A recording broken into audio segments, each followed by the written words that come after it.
unfortunately I'm going to delay this merging this code for now to preserve our ability. You guys know the more rules. Yes, it's a rite of passage. Everybody has to have a pull request closed because Taylor doesn't want to merge it. But to caveat that, there is a very good reason for doing that. So we could add a ton of features to things like collections or queues or whatever it might be, but there might not always be a big enough use case for that across every project or most projects. And any single pull request that we bring in ultimately is up to Taylor to maintain because we are but employees. We could just be fired.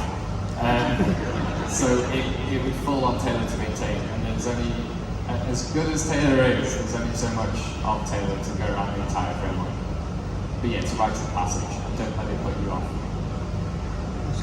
Okay, I'm not on the core team member, but I'm going to add something to that as well. It also depends a little bit on when you submit the PR. Sometimes the time is not right for this. Sometimes the focus in the Laravel community is on other stuff. I still remember like PRing DD to the collection methods. And I said, no, I want to keep like the collection very low, like very small, because otherwise a lot of methods need to be added there.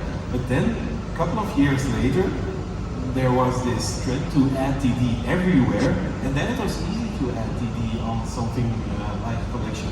So sometimes you must also just wait until the moment is right. Sometimes ideas are maybe a little bit too far, or maybe a little bit too small to appreciate, but when the time is right, it could happen. Yeah. The other thing, sorry, I think Joe is going to probably say this, but the other thing that you can do to give yourself, to give Taylor more confidence in merging is to always try and make the change ultra small and succinct, and in the pull request description, really describe what it is that you're fixing. Sell it to Taylor, yeah, sell it. Good word. Sell it to Taylor, why he should merge it, why it's not that much of a maintenance burden, or where you've needed it previously. That was one of my points, but just to kind of add to that, Taylor often uses the expression kind of bang for the buck. So a small change which makes a big impact is more likely to get approved.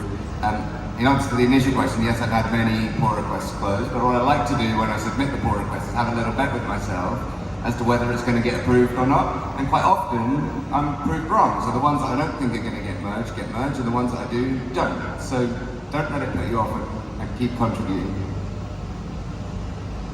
I'm still not on the core team, but I'm gonna add something.